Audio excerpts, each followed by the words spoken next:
Hello दोस्तों, कैसे हैं आप सब। आज के वीडियो में मैंने आपको डिफरेंट एरोमेटिक कंपाउंड्स के हैलोजिनेशन को एक्सप्लेन किया है, जैसे कि फिनॉल, बेंजीन, एनिलीन और टॉल्यूइन। ये एक इलेक्ट्रोफिलिक एरोमेटिक सब्स्टिट्यूशन रिएक्शन होता है, तो इसके मैकेनिज्म को भी हमें देखना बहुत ज़्यादा ज़रूरी है। और इसके मैकेनिज्म को मैंने बेंजीन के केस में इन डेप्थ आपको समझाया है। बाकी के केसेस में किस तरह से रिएक्शन होंगी, क्या क्या डिफरेंट प्रोडक्ट बनेंगे और क्यों बनेंगे, उनका मैंने आपको एक्सप्लेनेशन प्रोवाइड किया है। तो आप आराम से बैठो और आज का वीडियो एंजॉय करो। Halogenation of aromatic compound. आज हम ये देखने वाले हैं कि एरोमेटिक कंपाउंड्स के ऊपर आप हेलोजिनेशन को कैसे कराओगे। तो इस पूरे कहानी को हम बेंजीन के ऊपर सबसे पहले इन डेप्थ डिटेल में देखेंगे, फिर मैं आपको एनिलीन की हेलोजिनेशन बताऊंगा, टॉल्यूइन की बताऊंगा और फिनॉल की भी बताने वाला हूं। तो चलो बेंजीन से शुरुआत कर लेते हैं। तो ये अपना बेंजीन रहा। बेंजीन की रिएक्शन आपने मान लो किसी हेलोजन के साथ करा दिया और उसी हेलोजन का आपको लुईस एसिड इस्तेमाल करना पड़ता है, जैसे कि FeX3 आपने यहाँ पे लिख दिया है। जब इन दोनों की रिएक्शन होगी तब आपको यहाँ पे हेलो बेंजीन देखने के लिए मिलेगा। तो ये जो मेथड होता है, ये मेथड होता है आपका standard method of formation of hello benzene from benzene. ठीक है, अब इस स्टैंडर्ड मेथड में बस आप क्लोरोबेंजीन और ब्रोमोबेंजीन बना सकते हो, आप आयोडोबेंजीन नहीं बना सकते और फ्लोरोबेंजीन भी नहीं बना सकते। इसका रीज़न ये है बिकॉज फ्लोरीन जो होता है ना आपका, ये बहुत हाईली रिएक्टिव होता है और अनकंट्रोलेबल रिएक्शन शो करता है, इसलिए अपन इसको स्टैंडर्ड मेथड से नहीं बना सकते। ठीक है, अगर अपन आयोडाइजेशन की बात करें तो आयोडीन अपना बहुत लेस रिएक्टिव होता है। ठीक है, और ये रिएक्शन एज अ रिजल्ट बहुत स्लो हो जाती है और रिवर्सिबल भी रहती है। तो स्टैंडर्ड मेथड से आप इसलिए आयोडोबेंजीन का भी फॉर्मेशन नहीं कर सकते। ठीक है, तो यहाँ पे अपन बस क्लोरोबेंजीन और ब्रोमोबेंजीन की फॉर्मेशन करने वाले हैं। और ये जो आपका रिएक्शन है ना, ये जो रिएक्शन है इसकी अगर मैं टाइप लिखूँ, ये आपका होता है इलेक्ट्रोफिलिक एरोमेटिक सब्स्टिट्यूशन रिएक्शन। यानी कि ये जो एरोमेटिक रिंग है इसके ऊपर आकर के इलेक्ट्रोफाइल आपका सब्स्टिट्यूशन शो करता है। ठीक है, इसीलिए इस रिएक्शन को मैंने इलेक्ट्रोफिलिक एरोमेटिक सब्स्टिट्यूशन रिएक्शन का नाम दिया है। ठीक है, सबसे पहले ये समझो कि यार बेंजीन रिंग एरोमेटिक क्यों है। किसी भी कंपाउंड को एरोमेटिक होने के लिए 4 क्राइटेरियाज को फॉलो करना पड़ता है। फर्स्ट क्राइटेरिया, कंपाउंड आपका साइक्लिक होना चाहिए, बेंजीन रिंग साइक्लिक है। सेकंड क्राइटेरिया, कंपाउंड अपना प्लेनर होना चाहिए, यानी कि उसके जितने भी एटम्स है सब sp2 हाइब्रिडाइज होने चाहिए। और अगर आप बेंजीन रिंग में देखो तो सारे के सारे कार्बन एटम आपको sp2 हाइब्रिडाइज देखने के लिए मिलेंगे, बिकॉज वो 3 सिग्मा बॉन्ड और 1 पाई बॉन्ड बना रहे हैं। ठीक है, जब भी कार्बन आपका 3 सिग्मा और 1 पाई बनाता है तो उसकी हाइब्रिडाइजेशन हो जाती है sp2। सेकंड क्राइटेरिया भी सेटिस्फाई हो गया। थर्ड क्राइटेरिया होता है यार कॉन्जुगेशन का। कॉन्जुगेशन अगर किसी भी कंपाउंड में मौजूद है तो वो रेजोनेंस की फिनोमिना को शो कर सकता है। बेंजीन में कॉन्जुगेशन मौजूद है बिकॉज बेंजीन में डबल बॉन्ड, सिंगल बॉन्ड और डबल बॉन्ड तीनों कंटिन्यूशन मौजूद है। जब डबल, सिंगल, डबल तीनों कंटिन्यूशन मौजूद होता है तो कंपाउंड आपका कॉन्जुगेशन शो करने लग जाता है और वो रेजोनेंस की फिनोमिना को भी शो करेगा। Third criteria is satisfied. Fourth criteria को देखो, फोर्थ क्राइटेरिया होता है हमारा हक्कल रूल का। ठीक है, इसको अपन कहते हैं 4n+2 पाई इलेक्ट्रॉन्स वाला रूल। ठीक है, इसका मतलब ये होता है कि कंपाउंड के अंदर जितने भी आपके पाई इलेक्ट्रॉन्स हैं, ठीक है, वो इतने होने चाहिए कि उनका नंबर इवन हो जाए, और वो इवन नंबर एक ऐसा इवन नंबर होना चाहिए जो 4 के टेबल में नहीं आता हो।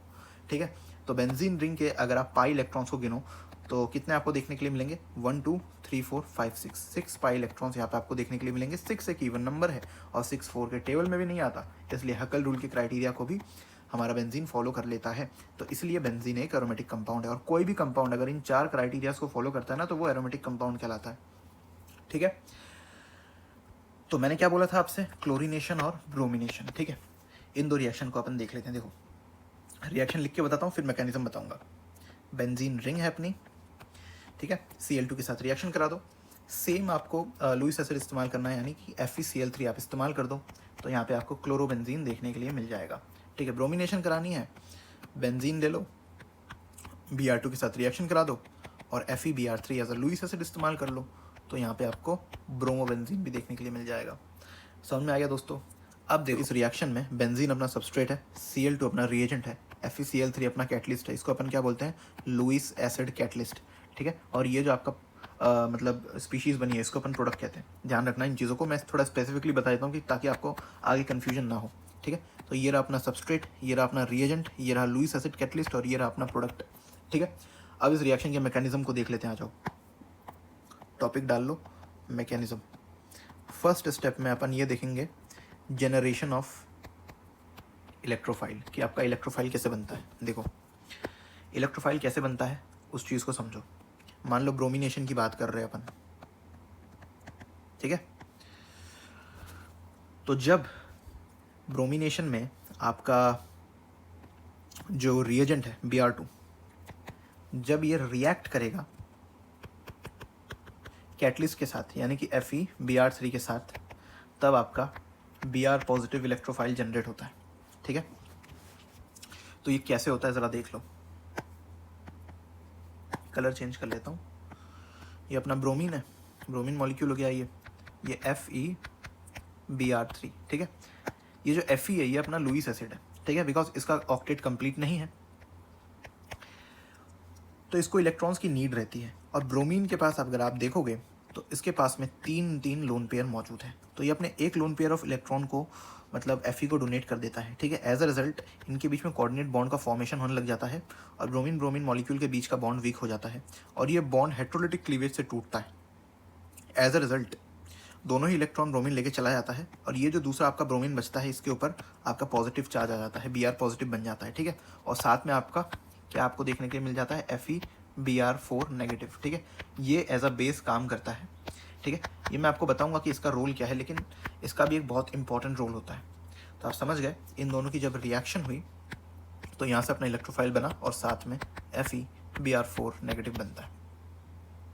अब ये जो आपका इलेक्ट्रोफाइल है इसका सब्स्टिट्यूशन होना है एरोमेटिक रिंग के ऊपर। ठीक है, तो एरोमेटिक रिंग के तौर पे अपन यहाँ पे बेंजीन रिंग इस्तेमाल कर रहे हैं। ठीक है, यहाँ पे Br पॉजिटिव आ गया आपका। अब देखो क्या होगा, ये पाई बॉन्ड ऑफ इलेक्ट्रॉन अगर यहाँ पे डोनेट हो गए और एज अ रिजल्ट अगर आपका ब्रोमीन इस वाले कार्बन एटम के ऊपर आके जुड़ा तो यहाँ पे आपको कुछ ऐसा देखने के लिए मिल जाएगा। और ये जो कार्बन है इसकी वैलेंसी खाली हुई है तो यहाँ पे आप पॉजिटिव चार्ज लगाओगे। ठीक है, तो ये आपका इस रिएक्शन का रिएक्टिव इंटरमीडिएट बन के तैयार है। क्योंकि ये रिएक्शन एक इलेक्ट्रोफिलिक एरोमेटिक सब्स्टिट्यूशन रिएक्शन होती है तो इसके रिएक्टिव इंटरमीडिएट को अपन बोलते हैं सिग्मा कॉम्प्लेक्स या फिर वीलैंड इंटरमीडिएट। ठीक है, इस चीज़ का ध्यान रखना, पुराने वीडियोस में भी बहुत अच्छे तरीके से मैंने बताया है, इसलिए मैं बहुत जल्दी इस वीडियो में एक्सप्लेन कर रहा हूँ। अगर आपको डेप्थ में देखना है ना और अच्छे से देखना है तो आप पुराने वीडियोज़ को भी रेफर कर सकते हो जहाँ पे मैंने इलेक्ट्रोफिलिक एरोमेटिक सब्स्टिट्यूशन रिएक्शन को एक्सप्लेन किया है। ठीक है, अब ये रिएक्टिव इंटरमीडिएट बन गया। अब यहाँ पे देखो, यहाँ पे एक बहुत इंपॉर्टेंट चीज़ हुई है, ये जो आपका रिएक्टिव इंटरमीडिएट बना है ना यहाँ पे, ये एक नॉन एरोमेटिक कंपाउंड है। ठीक है, बेंजीन रिंग अपना इनिशियली तो एरोमेटिक था, तो इस पूरे प्रोसेस में जब बेंजीन ने ब्रोमीन को अपने ऊपर जोड़ा, एक नई स्पीशीज़ बनाई, तो बेंजीन की एरोमेटिसिटी लूज हो गई। ठीक है, आपको एक चीज़ पता है कि एरोमेटिक कंपाउंड ज़्यादा स्टेबल होता है नॉन एरोमेटिक कंपाउंड से, तो ये अपना अनस्टेबल सिस्टम है, ये स्टेबल सिस्टम है। तो नॉन एरोमेटिक को वापस स्टेबिलिटी गेन करने के लिए एरोमेटिक बनना पड़ेगा। तो ये बनेगा कैसे, ज़रा देखो, ये जो आपका रिएक्टिव इंटरमीडिएट बना ना, इसके स्ट्रक्चर को मैं यहाँ पे एक और बार रीड्रॉ कर लेता हूँ तो आपको कुछ ऐसा देखने के लिए मिल जाएगा। यहाँ पे पॉजिटिव चार्ज, यहाँ पे Br। ठीक है, ये जो आपका कार्बन एटम है ना, ये 1 2 3 और 4 सिग्मा बॉन्ड बना रहा है, चौथा बॉन्ड इसका हाइड्रोजन के साथ बनता है। ठीक है, कुछ ऐसा सिस्टम है। देखो, अगर किसी को नहीं समझ में आया कि ये नॉन एरोमेटिक कैसे हो गया तो यहाँ पे एक बार देख लो, मैं बता देता हूँ। नॉन एरोमेटिक इसलिए है बिकॉज इसकी ना प्लेनैरिटी जा चुकी है। ठीक है, प्लेनैरिटी जा चुकी है। कैसे जा चुकी है, मैंने आपको बताया था प्लेनैरिटी के लिए सारे के सारे एटम्स को sp2 हाइब्रिडाइज होना पड़ेगा। बेंजीन में सारे के सारे एटम्स sp2 हाइब्रिडाइज थे बिकॉज वो 3 सिग्मा बॉन्ड और 1 पाई बॉन्ड बना रहे थे। ठीक है, लेकिन जिस कार्बन एटम से आकर आपका इलेक्ट्रोफाइल जुड़ा है ना, उसकी हाइब्रिडाइजेशन sp3 हो गई है बिकॉज ये 4 सिग्मा बॉन्ड बना रहा है। देखो कैसे, एक इसके साथ, एक इसके साथ, एक ब्रोमीन के साथ और एक बॉन्ड इसका हाइड्रोजन के साथ पहले था। ठीक है, इसलिए ये चीज़ हुई है। अगर इसको एरोमेटिसिटी को वापस रीगेन करना है तो कुछ ऐसा होना पड़ेगा कि ये हाइड्रोजन अगर एसिडिक हाइड्रोजन यानी H पॉजिटिव के फॉर्म में बाहर निकल जाए तो उस वक्त ये अपने बॉन्ड के इलेक्ट्रॉन को यहाँ डोनेट कर देगा, तो यहाँ पे एक डबल बॉन्ड बन जाएगा और आपका पूरा सिस्टम वापस से एरोमेटिक हो जाएगा। तो इस काम को करने के लिए इसको H पॉजिटिव आयन के फॉर्म में बाहर निकलना पड़ेगा। ठीक है, तो यहाँ पे अपना आता है बेस FeBr4 नेगेटिव। ठीक है, ये इस एसिडिक हाइड्रोजन का एक्सट्रैक्ट कर लेता है, FeBr4 नेगेटिव आएगा। ये इस हाइड्रोजन को H पॉजिटिव आयन के फॉर्म में एब्स्ट्रैक्ट कर लेगा। देखो, मैं लिख के बता देता हूँ आपको अच्छे से। यहाँ से आपका H पॉजिटिव आयन के फॉर्म में ये बाहर निकल जाएगा और एज अ रिजल्ट ये अपने बॉन्डेड इलेक्ट्रॉन को रिंग में डोनेट कर देगा और आपको इस रिएक्शन का जो प्रोडक्ट है ना, ब्रोमोबेंजीन, वो मिल जाता है। ठीक है, समझ में आ गया दोस्तों। तो इस तरह से ये जो रिएक्शन है ना, ये टेक प्लेस करती है। सबसे पहले आपका इलेक्ट्रोफाइल जनरेट होता है। कैसे जनरेट हुआ, जब इस रिएक्शन का रिएजेंट इस रिएक्शन के कैटलिस्ट के साथ रिएक्ट करता है तब ये काम होता है। बिकॉज ये जो कैटलिस्ट था लुईस एसिड कैटलिस्ट है, तो इसमें जो सेंट्रल एटम है अपना Fe, ठीक है, इसका ऑक्टेट कंप्लीट नहीं है तो इसको इलेक्ट्रॉन्स की नीड है, इसलिए ये एक लुईस एसिड की तरह काम करता है। ब्रोमीन के पास इलेक्ट्रॉन्स हैं, ठीक है, लोन पेयर के फॉर्म में, तो ये इनको डोनेट कर देता है। जब एक पूरे इलेक्ट्रॉन पेयर का डोनेशन हुआ है ना, तब इनके बीच में कोऑर्डिनेट बॉन्ड बनने लग जाता है, जिससे इन दोनों के बीच का बॉन्ड वीक होता है और ये बॉन्ड हेटेरोलिटिक क्लीवेज से टूटता है। एज अ रिजल्ट आपका यहाँ पे Br पॉजिटिव जनरेट होता है और FeBr4 नेगेटिव जनरेट होता है। FeBr4 नेगेटिव एक बेस की तरह काम करता है, ठीक है, ये एसिडिक हाइड्रोजन को बाहर निकालता है। उसके बाद जब आपका इलेक्ट्रोफाइल एरोमेटिक रिंग के ऊपर आकर के जुड़ता है, तो आपको इस रिएक्शन का रिएक्टिव इंटरमीडिएट यानी कि वीलैंड इंटरमीडिएट या फिर सिग्मा कॉम्प्लेक्स देखने के लिए मिलता है। ये जो कंपाउंड था आपका नॉन एरोमेटिक कंपाउंड था, ठीक है, तो इसकी स्टेबिलिटी कम हो गई थी, तो इसको वापस से एरोमेटिक बनना था। ये काम होने के लिए जिस कार्बन एटम से आपका ब्रोमीन आके जुड़ा था ना, उसका हाइड्रोजन एसिडिक हाइड्रोजन के फॉर्म में बाहर निकलता है और उसको निकलने में हेल्प आपका FeBr4 करता है, ठीक है। एज अ रिजल्ट जब वो बाहर निकलता है तो अपने बॉन्डेड इलेक्ट्रॉन्स को रिंग में डोनेट करके निकलता है और वापस से आपका जो सिस्टम है वो एरोमेटिक बन जाता है, ठीक है। ये एक सब्स्टिट्यूशन रिएक्शन इस तरह से है बिकॉज जिस कार्बन एटम पे आकर आपका इलेक्ट्रोफाइल जुड़ा है ना, उसका एक हाइड्रोजन रिप्लेस हुआ है, ठीक है। तो अपन ऐसा कह सकते हैं ये जो इलेक्ट्रोफाइल आया ये हाइड्रोजन के प्लेस में आया है, ठीक है, तो इसीलिए ये एक सब्स्टिट्यूशन रिएक्शन है। समझ में आ गया दोस्तों। अब देखो मैं आपको टॉल्वीन के बारे में बताता हूँ कि टॉल्वीन में क्या होता है। देखो ये अपना टॉल्वीन है। टॉल्वीन में मान लो मैं चलो क्लोरीनेशन करा रहा हूँ, ठीक है, FeCl3, ये मेरा सबस्ट्रेट, ये मेरा कैटलिस्ट, ये मेरा रिएजेंट, ठीक है। अब देखो टॉल्वीन में CH3+ इफेक्ट शो करता है। एज अ रिजल्ट ऑर्थो और पैरा पोजीशन पर इलेक्ट्रॉन की डेंसिटी बढ़ जाती है, ठीक है। तो यहाँ पे आपको ऑर्थो और पैरा दो प्रोडक्ट देखने के लिए मिल जाते हैं। तो आपका जो क्लोरीन है वो ऑर्थो पे भी आके जुड़ेगा और आपका जो क्लोरीन है वो पैरा पे भी आके जुड़ने वाला है, ठीक है। तो ये आपका रहा ऑर्थो, ये रहा आपका पैरा। लेकिन इन दोनों में जो मेजर प्रोडक्ट होता है ना, ये पैरा होता है because of less steric hindrance. ऐसा क्यों? बिकॉज यहाँ पे देखो क्लोरीन है, सॉरी यहाँ पे देखो CH3 है और क्लोरीन है, ठीक है, दोनों पास पास है, तो इनके बीच में स्टेरिक रिपल्शन होता है जिससे सिस्टम थोड़ा अनस्टेबल हो जाता है। लेकिन अगर आप पैरा के केस में देखो तो दोनों मैक्सिमम पॉसिबल दूरी पे मौजूद है, इसलिए इनके बीच में स्टेरिक रिपल्शन कम होता है, इसलिए अपन कहते हैं कि यहाँ पे स्टेरिक हिंड्रेंस कम है और पैरा हमारा मेजर प्रोडक्ट यहाँ पे होता है, ठीक है। तो ये मैंने यहाँ पे आपको टॉल्वीन का केस एक्सप्लेन किया है, TOULENE, ठीक है। अब देखो मैं आपको फिनॉल का बता देता हूँ, कुछ पेजेस मैंने ऐड कर लिए हैं। चलो नेक्स्ट पेज में बताता हूँ फिनॉल का। तो ये रहा हमारा फिनॉल, ठीक है। तो देखो फिनॉल के केस में ना अपन को लुईस एसिड कैटलिस्ट की कोई ज़रूरत नहीं पड़ती हैलोजिनेशन करवाने के लिए। वो क्यों मैं आपको बताऊंगा, पहले रिएक्शन देख लो। मान लो ब्रोमिनेशन करा रहा हूँ, ठीक है। अब यहाँ पे मेरे को सॉल्वेंट्स इस्तेमाल करने रहते हैं। जैसे मान लो मैं नॉन पोलर सॉल्वेंट जैसे कि CCl4 का मैंने इस्तेमाल कर दिया, या फिर लेस पोलर सॉल्वेंट जैसे कि कार्बन डाइसल्फाइड या फिर क्लोरोफोम, ठीक है। इनका जब मैं इस्तेमाल करता हूँ तो मुझे मोनो हेलोजिनेटेड फिनॉल देखने के लिए मिलता है, यानी कि मेरे पास ऑर्थो पे भी ब्रोमीन आके जुड़ सकता है और पैरा पे भी ब्रोमीन आके जुड़ सकता है, ठीक है ना। तो ये मेरा क्या हो गया, ऑर्थो, ये हो गया पैरा। मेजर अपना पैरा है, आपको ही बताया क्यों है, बिकॉज लेस स्टेरिक हिंड्रेंस है यहाँ पे।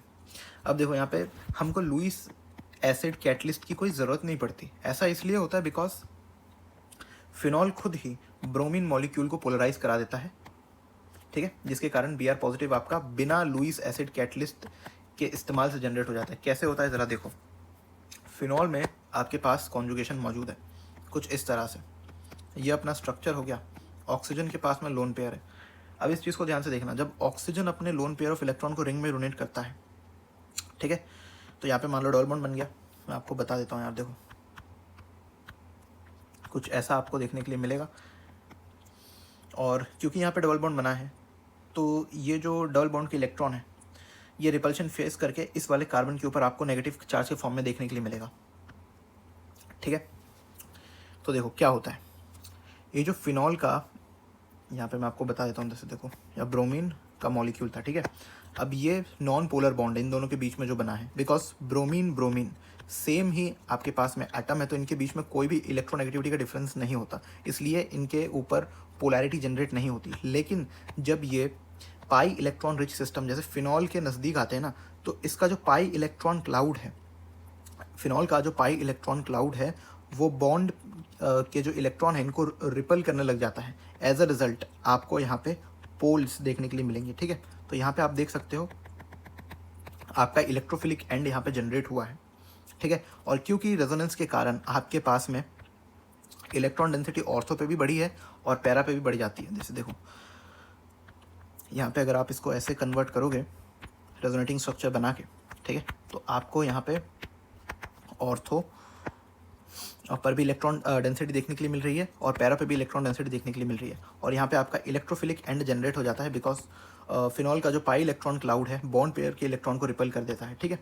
एज अ रिजल्ट आपका ये जो Br पॉजिटिव है ये आ करके ऑर्थो पे भी जुड़ जाता है और पैरा पे भी जुड़ जाता है, ठीक है। लेकिन अपना पैरा प्रोडक्ट मेजर इसलिए है बिकॉज OH और Br दोनों एक दूसरे से मैक्सिमम पॉसिबल दूरी पे है, इसलिए यहाँ पे स्टेरिक रिपल्शंस या फिर स्टेरिक हिंड्रेंस कम होती है, ठीक है। अब देखो ये अपना केस जो है ना फिनॉल का, इसे अपन कहते हैं मोनो ब्रोमिनेशन। अगर आपको फिनॉल का ट्राई ब्रोमिनेशन कराना है, ट्राई ब्रोमिनेशन यानी कि जो आपका प्रोडक्ट बनेगा वो अब कुछ ऐसा बनने वाला है, ठीक है। ट्राई ब्रोमिनेशन में आपके पास ये जो ऑर्थो पोजिशंस है यहाँ पे भी आपका ब्रोमीन जुड़ जाता है और पैरा पे भी जुड़ जाता है। तो ये केस क्यों होता है ज़रा देखो, अगर आपने ये जो फिनॉल है, ठीक है, सॉल्वेंट के रूप में अगर आपने पानी इस्तेमाल कर दिया ब्रोमीन के साथ रिएक्शन करवाने के दौरान, तो आपका 2,4,6 ट्राई ब्रोमोफिनॉल बन जाता है और इसका होता है वाइट PPT, ठीक है, वाइट प्रेसिपिटेट बना लेता है ये।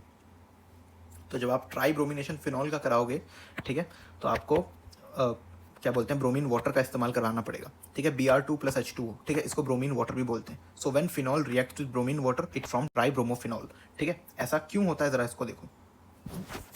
देखो अब यहाँ पे पानी है, ठीक है, तो यहाँ पे एक्वस मीडियम मौजूद है। तो एक्वस मीडियम में ये जो आपका फिनॉल है ना, ये फिनॉक्साइड आयन के फॉर्म में एग्जिस्ट करता है, ठीक है। और फिनॉक्साइड आयन का जो +M इफेक्ट होता है वो ज़्यादा होता है एज़ कम्पेयर टू फिनॉल से, ठीक है। तो इसका मतलब ये है कि ऑर्थो और पैरा पर जो इलेक्ट्रॉन डेंसिटी है ना वो बहुत ज़्यादा बढ़ जाती है और ब्रोमीन आके आपका ऑर्थो पर भी जुड़ जाता है और पैरा पर भी जुड़ जाता है। तो इसलिए आपको 2,4,6 ट्राई ब्रोमोफिनॉल देखने के लिए मिल जाता है और इसका होता है वाइट PPT, ठीक है। अब देखो, अब मैं आपको एनिलीन का ब्रोमिनेशन बता देता हूँ। एनिलीन में क्या केस है, एनिलीन में भी अपन को लुईस एसिड कैटलिस्ट की ज़रूरत नहीं पड़ती बिकॉज आपको पता ही है +M इफेक्ट के कारण ब्रोमीन का मॉलिक्यूल पोलराइज हो जाता है, ठीक है। लेकिन यहाँ पे एक चीज़ है, भले ही आप जो यहाँ पे सॉल्वेंट इस्तेमाल कर रहे हो भले ही वो आपका नॉन पोलर है, मान लो लेस पोलर है CS2, ठीक है, या फिर आपका पोलर है, तीनों ही केसेस में आपको यहाँ पे ट्राई ब्रोमो एनिलीन देखने के लिए मिल जाता है। यानी कि भले ही आप अगर यहाँ पे CCl4 इस्तेमाल कर लो या तो पानी इस्तेमाल कर लो या फिर CS2 लेस पोलर सॉल्वेंट अगर आप इस्तेमाल कर रहे हो, फिर भी यहाँ पे आपको जो है ट्राई ब्रोमो एनिलीन देखने के लिए मिलेगा। ऐसा क्यों होता है मैं आपको बताता हूँ, देखो, ठीक है। एनिलीन का जो +M इफेक्ट है, ठीक है, जैसे +M इफेक्ट का आप मतलब समझते हो, यहाँ पे जो लोन पेयर ऑफ इलेक्ट्रॉन है ये रिंग में डोनेट हो जाएंगे जिससे इनकी इलेक्ट्रॉन डेंसिटी ऑर्थो और पैरा पे बढ़ जाती है, ठीक है। तो एनिलीन का जो +M इफेक्ट है ना कुछ ज़्यादा ही हाई होता है, ठीक है। तो इसलिए रिंग जो है अपनी हाईली एक्टिवेटेड हो जाती है toward electrophilic substitution reaction. As a result bromine आकर के आपका ऑर्थो पर भी जुड़ जाता है, पैरा पर भी जुड़ जाता है, इसलिए आपको ट्राई ब्रोमो एनिलीन देखने के लिए मिल जाता है। लेकिन आपको मान लो अगर मोनो हेलोजिनेटेड प्रोडक्ट चाहिए, ठीक है, तो आप कैसे करोगे। तो इसके लिए ना आपको ये जो रिंग है इसकी जो रिएक्टिविटी है इसको कम करना पड़ेगा। इसको ऐसा कहा जाता है प्रोटेक्शन ऑफ एनिलीन भी कहा जाता है इसको, ठीक है, प्रोटेक्शन ऑफ एनिलीन, शायद आपने पढ़ा होगा या फिर सुना होगा, ठीक है। तो देखो एनिलीन की प्रोटेक्शन कैसे करते हैं या फिर इसकी रिएक्टिविटी को अपन कैसे कम करेंगे। इसकी रिएक्टिविटी को कम करने के लिए ना आप ये जो एनिलीन है, ठीक है, इसकी रिएक्शन आप करा दो या तो असाइल क्लोराइड के साथ या फिर एनहाइड्राइड के साथ, ठीक है। असाइल क्लोराइड के साथ जैसे मैं अगर रिएक्शन कराऊँ तो RCOCl, ठीक है, ये असाइल क्लोराइड है। देखो सिंपल रखेंगे रिएक्शन को, यहाँ से HCl को बाहर निकाल दो, ठीक है, -HCl ऐसा लिख दो, तो ये बाहर निकल गए। तो ये जो आपका कार्बन है इसको आप नाइट्रोजन के साथ अगर जोड़ दोगे तो आपको कुछ ऐसा देखने के लिए मिलेगा, ठीक है। यहाँ से आपका अमाइड जनरेट हो जाता है, ठीक है, कुछ ऐसा सिस्टम। एक सेकेंड, यहाँ पे अपने पास में R है, ठीक है, तो यहाँ पे आपको अमाइड देखने के लिए मिल जाता है। ये था अपना एनिलीन और असाइलेशन के बाद में अपने पास में है अमाइड, ठीक है। अब यहाँ पे होता ये है ना कि इसकी रिएक्टिविटी कम हो चुकी है। क्यों कम हो चुकी है ज़रा देखो, यहाँ पे जो आपके लोन पेयर है सिंगल बॉन्ड या डबल बॉन्ड, ये तीनों कॉन्जुगेशन में यानी कि ये रिंग को भी इलेक्ट्रॉन डोनेट कर सकता है, लेकिन यहाँ पे लोन पेयर सिंगल बॉन्ड और डबल बॉन्ड, यहाँ पे भी आपके लोन पेयर जा चुके हैं। तो यहाँ पे ना इंटरनल कॉन्जुगेशन की फिनोमिना होने लग जाती है जिससे रिंग को इलेक्ट्रॉन्स अच्छे से नहीं मिल पाते, इसलिए यहाँ पे रिएक्टिविटी कम हो जाती है और आपका मोनो हेलोजिनेटेड प्रोडक्ट अब यहाँ पे जनरेट हो सकता है। एनिलीन के केस में ऐसा नहीं था। एनिलीन के केस में इलेक्ट्रॉन सिर्फ और सिर्फ रिंग के लिए ही डोनेशन में मौजूद थे, लेकिन यहाँ पे अगर आप देखोगे तो delocalization, lone pair, single bond, double bond, internal conjugation में भी है यहाँ पे आपके लोन पेयर इन्वॉल्व है, ठीक है। इसलिए सिर्फ रिंग को ये नहीं देंगे अब लोन पेयर, यहाँ पे भी आपके लोन पेयर डीलोकलाइज होने वाले हैं, ठीक है। तो इसको कहते हैं इंटरनल कॉन्जुगेशन का केस। एज अ रिजल्ट यहाँ पे इसकी रिएक्टिविटी कम हो जाती है और यहाँ से आप मोनो हेलोजिनेटेड प्रोडक्ट को बना लोगे। देखो, मोनो हेलोजिनेटेड प्रोडक्ट को बनाने के लिए आप इसकी रिएक्शन को आप करा दो Br2 in presence of acid, तो आपका जो ये ब्रोमीन है ना, ये आपके पैरा पोजीशन पे आके जुड़ जाएगा कुछ इस तरह से। मैं आपको बता देता हूँ, जैसे देखो ऐसा था आपका स्ट्रक्चर, ठीक है। पैरा पे आके आपका ब्रोमीन जुड़ गया, सिंगल बॉन्ड है ये, ठीक है। और इसके बाद अगर आप इसकी हाइड्रोलिसिस करा देते हो, अगर आप इसकी हाइड्रोलिसिस कराओगे तो ये ग्रुप हट जाएगा और यहाँ पे हाइड्रोजन लग जाएगा और आपको यहाँ पे आपका, एक सेकेंड यार अच्छे से बना देता हूँ,